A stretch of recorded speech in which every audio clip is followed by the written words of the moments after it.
आज अगर मैं आपको बोलूं कि एआई ऐप महीने का 10 लाख रुपए आराम से कमा सकता है, कमा के दे सकता है आपको, तो पॉसिबिलिटी है आपको या तो मजाक लगेगा, ये बेतुकी बात लगेगी। बट फिर अगर आपको ये चीजें ऐसी लग रही हैं तो आप जमाने से बहुत पीछे चल रहे हो। अगर एआई का मतलब आप सिर्फ चैट जीपीटी या फिर क्लाउड समझते हो, या फिर चैट जीपीटी की जो एपीआईज रहती हैं उसको लगा के आप पैसा कमा लो, अगर आप ये सोचते हो तो भाई साहब रियलिटी जो है वो बिल्कुल अपोजिट है। आज एआई ऐप बनाना इजी हो गया है, एआई ऐप को प्रॉफिटेबल बनाना डिफिकल्ट है। देखो इमर्जेंट है, बहुत सारे ऐसे एआई टूल्स है जहां पे आप ऐप बना लोगे, टूल्स बना लोगे, बट उसको प्रॉफिटेबल करना बहुत मुश्किल है, बहुत डिफिकल्ट है। प्रॉफिटेबल से मेरा मतलब है उससे रेवेन्यू जनरेट करना, ये डिफिकल्ट है आज। क्योंकि अगर आपका एआई फीचर कोई और कंपनी कल कॉपी कर सकती है, बिकॉज आपने अगर एआई के थ्रू बनाया है वो प्रोडक्ट और वो 1000 रुपए का भी रेवेन्यू कर रहा है, और दूसरी कंपनी ने सेम चीज को, आपने भी एआई से बनाया, दूसरा बंदा भी एआई से बना लेगा, तो वो कल को उसने कॉपी कर लिया, तो आपका एक्चुअली बिजनेस क्या है, एक्चुअली आप क्या बिल्ड कर रहे हो ना, और क्या बिल्ड करना चाहिए, ये बहुत सारे सिनारियो पे आज हम इस वीडियो में डिस्कस करने वाले हैं कि कैसे एक एआई ऐप 0 से 10 लाख तक का जो सफर है वो तय करेगा। मंथली आप लिटरली उतना रेवेन्यू जनरेट कर पाओगे। इसके लिए ना आपको मेजर 7 से 8 पॉइंट समझने की जरूरत है। सबसे पहला पॉइंट है मेरा, एआई ऐप मत बनाओ। अभी आप बोलोगे मैं लास्ट 1 मिनट आपको एआई बोल रहा हूँ ऐप बनाओ, बट अभी अगेन बोल रहा हूँ एआई ऐप मत बनाओ। तो यस, एआई ऐप मत बनाओ, प्रॉब्लम सॉल्विंग ऐप बनाओ। सबसे पहले मिस्टेक जानते हो क्या है? मुझे एआई ऐप बनाना है, ये खुद से जब आप बोलते हो ना, यहीं पे रॉन्ग क्वेश्चन है। जब आप किसी डेवलपमेंट कंपनी के पास जाके बोलते हो मुझे एक एआई ऐप बनाना है, यहीं पे रॉन्ग क्वेश्चन है। पहला क्वेश्चन होना चाहिए मैं किसकी और कौन सी प्रॉब्लम को सॉल्व कर रहा हूं उस ऐप के जरिए।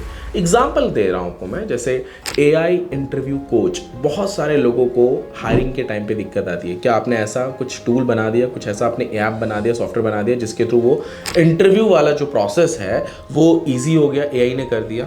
Second, AI legal document assistant. मान लो तो सबके साथ होता है, कोई कंपनी ओपन कर रहा है, कोई किसी दूसरे बिजनेस में घुसना चाहता है, किसी के साथ कुछ पंगा हो गया, तो वो एक लीगल एडवाइजर होना चाहिए, वो लीगल एडवाइजर एआई बने। ऐसा कुछ आपने क्या बिल्ड करने का सोचा? ये सब प्रॉब्लम सॉल्विंग प्रोडक्ट है। अब आप एआई का मतलब चैट जीपीटी जैसा कोई टूल बना लो तो थोड़ा कुछ हो जाएगा। तीसरा मैं आपको देता हूँ एआई सेल्स असिस्टेंट। ये हमने बनाया है, ये लॉन्च भी किया है हमने, मैं आपको नेक्स्ट वीडियो में बताऊंगा। एआई सेल्स असिस्टेंट बहुत लोगों की प्रॉब्लम सॉल्व कर रहा है। AI tutor, AI fitness coach, AI content generator, AI customer support agent, AI accounting assistant. देखो गाइस, एआई टेक्नोलॉजी है, प्रॉब्लम बिजनेस है। देखो मैं सेकंड पॉइंट आपको समझाता हूँ।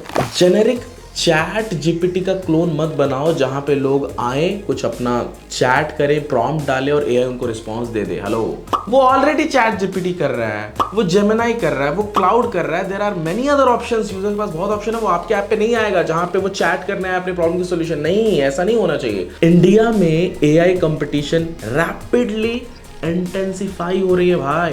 रिसेंट सेंसर टावर डेटा के according ChatGPT spending main lead कर रहा है, जेमिनाई रैपिडली कैचिंग अप है, और Claude fastest growing major AI app बना हुआ है। So your app needs a specific advantage. For example, AI for doctors, it's better positioning than AI chatbot. आपने कुछ एआई का टूल बनाया जहां पे लोग आके चैट कर रहे हैं, इट्स बेटर कि वो आपने एक ऐसा ऐप बनाया जहां पे वो कस्टमर आ रहे हैं जिनको कुछ प्रॉब्लम है, एक मतलब जो भी बॉडी प्रॉब्लम हो या फिटनेस को लेकर प्रॉब्लम हो, वो आपको उससे रिलेटेड ही सिर्फ आपका ये जवाब दे रहा है। आपको जेन्युइन कस्टमर, पेड कस्टमर मिल सकते हैं। नीश को चूज करो। मेरा नेक्स्ट पॉइंट है नीश, बहुत इंपॉर्टेंट है। देखो 10 लाख रुपीज पर मंथ कमाने के लिए मिलियंस ऑफ यूजर्स मैंडेटरी नहीं है। एग्जाम्पल के तौर पे आपने 999 रुपीज पर मंथ का सब्सक्रिप्शन कॉस्ट रखा हुआ अपने ऐप का, और 1000 पेइंग कस्टमर, पेइंग यूजर्स आपके पास आए, तो आपने मंथली कितना कमाया? 9.99 लाख रुपीज पर मंथ। या मान लो कि आपने 2499 का पर मंथ का सब्सक्रिप्शन रखा हुआ है और सिर्फ 400 कस्टमर आए, पेड कस्टमर, तो भी आपने 9.996 lakh per month revenue generate किया। अब ये जो कस्टमर जोड़ रहा हूँ 400 बोल रहा हूँ, जो मैं 1000 बोल रहा हूँ, ये B2B बिजनेस की मैं बात कर रहा हूँ। अगर आप B2B में थोड़ा और एडवांस जाओगे, अगर आपने 20,000 पर मंथ का कुछ रखा, अगर आप सेल कर रहे हो, B2B टारगेट कर रहे हो, तो वहां पे अगर आपने सिर्फ 50 कस्टमर को भी टारगेट किया ना, तो भी आपका 10 लाख का रेवेन्यू बन जाता है। फर्क ये है कि आप एग्जैक्टली बना क्या रहे हो, किसके लिए बना रहे हो, क्या प्रॉब्लम सॉल्व कर रहे हो, ये बहुत इंपॉर्टेंट है। मेरा नेक्स्ट पॉइंट है AI API कॉस्ट को समझो। देखो, आपने ऐप बना लिया, दैट इज डिफरेंट पार्ट, आप पैसा कमा रहे हो, बट स्टिल API कॉस्ट। देखो, आपने चैट GPT नहीं बनाया, आपने जेमिनी नहीं बनाया, आप उनके टूल्स, उनके API को यूज कर रहे हो, और आपने एक अलग सॉफ्टवेयर बनाया जो अलग लोगों की प्रॉब्लम को सॉल्व कर रहा है, एक नीश को चूज किया आपने। देखो, यहाँ पे अगर आपको API की कॉस्ट की समझ नहीं है, तो फिर आपको बताऊं, इसी जगह पे बहुत सारे फाउंडर्स सबसे बड़ी मिस्टेक कर देते हैं। सपोज आपने 999 रुपीज का प्लान रखा हुआ मंथली, 999 रुपए का, लेकिन यूजर AI को अग्रेसिवली यूज कर रहा है। आपका मॉडल जो API कॉस्ट है उसमें बहुत सारी चीजें आपको, जैसे 999 का आपको अगर पेमेंट आ रहा है ना, तो 999 डिवाइड होता है, API कॉस्ट में जाता है, सर्वर में जाता है, स्टोरेज में जाता है, नोटिफिकेशंस में यूज हो रहा है, पेमेंट गेटवे में 2.5% के आसपास कट हो रहा है ना, सपोर्ट, ऐसे बहुत सारी चीजें रहती है। सबका आप अगर माइनस करोगे ना, सब सब्सट्रैक्ट करने के बाद एक्चुअली मार्जिन आपका क्या है, ये आपको समझ होनी चाहिए, वरना ये बड़े टूल्स आपको खा जाएंगे। आपका वो जो 999 है उससे ज्यादा आपको बिल पे करना पड़ जाएगा। यस, देखो, revenue is not equal to profit. आपको समझना है कि आपको किस तरीके से यूजर्स को कितना एक्सेस देना है। ऐसा नहीं होना चाहिए कि आपके API का एक्सेस का वो पूरा फायदा उठाए, जो वो काम पेड वाला काम चैट GPT पे कर रहा था, वो आपके यहाँ पे आके फ्री में करके चला जाए। नेक्स्ट पॉइंट है मेरा, फ्रीमियम मॉडल स्मार्टली यूज करो। यूजर्स को कंप्लीटली फ्री AI दे दिया ना, तो कॉस्ट आप पे करोगे। इसलिए free limited usage, basic more usage, pro advance AI, business वाला कोई प्लान बाय करे तो वहां पे टीम प्लस ऑटोमेशन लगा दो। ऐसा स्ट्रक्चर क्रिएट किया जा सकता है। गूगल का करंट AI सब्सक्रिप्शन इकोसिस्टम भी डिफरेंट टीयर्स और हायर यूसेज लिमिट के थ्रू मोनेटाइज करता है। यस, अगर मैं जेमिनी को इंटेंस लेवल पे बहुत ज्यादा यूज कर रहा हूं, मेरे लिए अलग प्लान देगा, वो अलग सब्सक्रिप्शन। उन्होंने AI को वैसा एडवांस लेवल पे बनाया हुआ है। मेरा नेक्स्ट पॉइंट है, AI plus workflow is equal to stronger product. सिर्फ AI आंसर देने के बजाय AI को वर्कफ्लो में इंटीग्रेट करो, वो ज्यादा इंपॉर्टेंट है।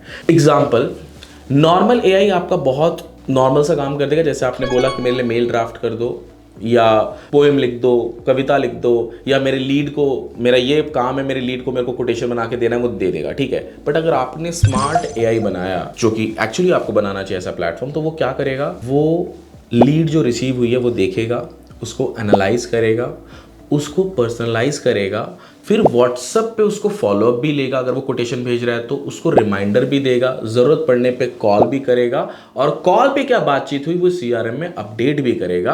अपडेट करने के बाद जो सेल्स टीम काम कर रही है उसको ये भी बताएगा, भाई तेरे लिए मैंने यहाँ पे इस टाइम पे मीटिंग फिक्स कर दी है।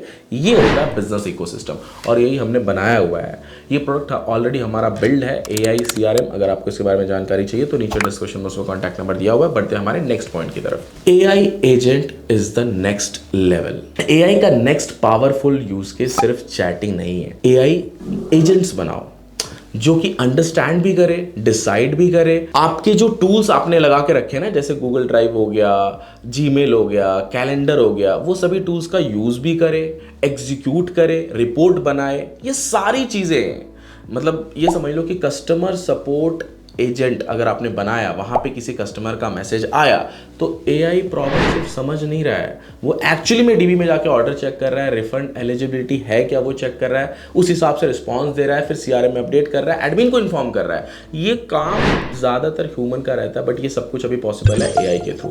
और ये AI जब एजेंट आप बनाते हो तब आपका प्रोडक्ट वैल्यूएबल बनता है। इस बात को समझो, अगर आप AI ऐप बनाने जा रहे हो, अगर आप उससे लिटरली रेवेन्यू जनरेट करना चाहते हो, 8 लाख, 10 लाख, 5 लाख, जो भी XYZ, उससे ज्यादा पहले आपको ये सोचना है कि आप क्या वैल्यू ऐड कर रहे हो, मार्केट में क्या ऐसा टूल बना के दे रहे हो लोगों को, वो चाहे B2B हो या B2C, जो एक्चुअली में आपके टूल को यूज करने के लिए पेमेंट करेंगे। बहुत सारे टूल अभी भी अवेलेबल है और बहुत सारे टूल अभी बनना बाकी है। अगर कोई ये बोल रहा है कि AI आने के बाद बहुत चीजें ऑटोमेट हो गई हैं या बहुत कुछ हो गया है, तो मैं आपको बताऊं 1% भी नहीं हुआ अभी ढंग से। बहुत सारी चीज़ें बची हुई हैं। अभी इंडिया तो रोबोटिक चीज़ में आया भी नहीं है। चाइनीज़ 10% में बोल सकता हूँ, चाइनीज़ वाले ये 10% आगे जा चुके हैं, रोबोट बना रहे हैं, रोबोट से काम करवा रहे हैं, बहुत सारी चीज़ें करवा रहे हैं भैया।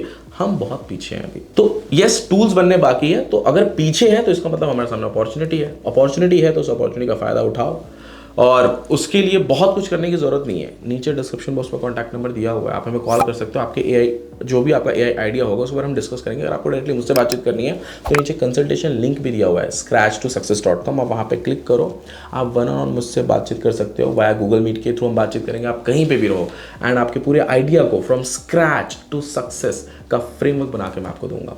अगर आपको मेरा ये वीडियो पसंद आया तो इस वीडियो को लाइक ज़रूर कर देना। अगर आप मेरे चैनल पर नए हो तो चैनल को सब्सक्राइब कर लो। थैंक यू दोस्तों, मिलते हैं नेक्स्ट वीडियो में।